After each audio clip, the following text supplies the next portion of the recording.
The Mandalorian's rock-solid season comes to a satisfying close with The Return, as all carefully crafted storylines culminate in a spectacular convergence.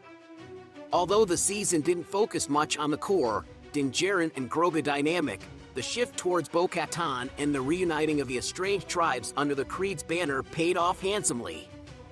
This was underlined by Moff Gideon's apparent downfall. Gideon's malevolent plans for Mandalore were a particularly dramatic highlight of the past 2 episodes. He ruthlessly destroyed the planet, forced its inhabitants into exile, and shamelessly appropriated their sacred tradition of forging Beskar armor for his army of Imperial Mandalites. His actions feel deeply personal, making him one of Star Wars' best villains who violates, exploits, and violently misappropriates. In the beginning of the episode, Din Djarin implores Grogu to be courageous and join him in defeating Gideon once and for all. This framing of the conflict is a wise decision, as the duo are undeniably the show's heart and soul. Bo-Katan is proving to be a formidable co-protagonist, but she hasn't quite reached that level yet. Din Djarin and Grogu are the primary stars, and it's reassuring to see them treated as such in the finale. Losing Paz Vizsla in the previous episode was heart-wrenching, but Axwo steps up nicely in the role of the lovable grunt with his remarkable act of heroism that ultimately leads to Gideon's defeat. His solitary presence on the cruiser's bridge while being bombarded by TIE bombers and interceptors is a defining moment for his character. Although the escape via jetpack somewhat diminishes the impact of his sacrifice, going out in a fiery blaze would have been a truly epic exit from the show. But I guess you can say, it's comforting to know that he'll stick around to oversee the new era of Mandalore.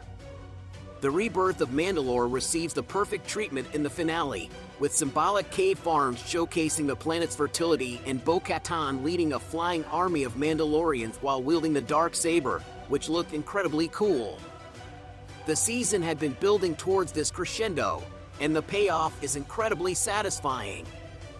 Witnessing the Great Forge being reignited, the youngling taking the Creed oath at the Living Waters, and the Mythosaur opening its eye in approval creates a well-deserved full-circle moment. Bo-Katan acting as the face of this revival will surely lead to significant developments in the Mandoverse in the future. However, the primary focus of the finale is on Din Djarin and Grogu finally confronting Gideon. They had to earn this moment by fighting through a grueling gauntlet of Imperial commandos and Praetorian guards. The finale expertly executes these sequences, including R5 having a heroic moment while being pestered by mouse droids, a much-needed moment of levity amid the brutality, and Din and Grogu tag-teaming to defeat the Praetorian guards.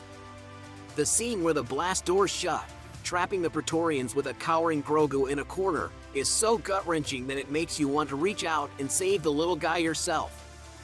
This non-verbal, animatronic puppet is one of the most outstanding characters on television, and the show's crew and creatives should be immensely proud of it. The moment when Din Djarin praises Grogu with "You did good, kid," encapsulates the essence of the show.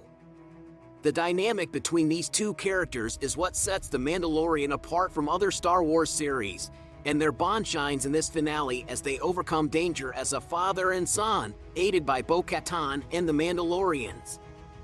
The season's theme, "Mandalorians are stronger together," is powerfully exemplified in this conclusion. The people of Mandalore unite to defeat a villain so self-obsessed and egomaniacal that he attempted to create a clone army of himself, with added force powers, to conquer the galaxy. The solidarity of many prevails over the tyranny of one, providing a poetic ending. The use of the Force bubble by Grogu to save Din Djarin and Bo-Katan is fantastic, and it's great to see Luke Skywalker come to the rescue. Din Djarin deciding to adopt Grogu as his son and train him as his apprentice is heartwarming, and their decision to settle down on Navarro and live a peaceful life is incredibly satisfying. The final shot of them is adorable, and it's nice to see them both happy and content.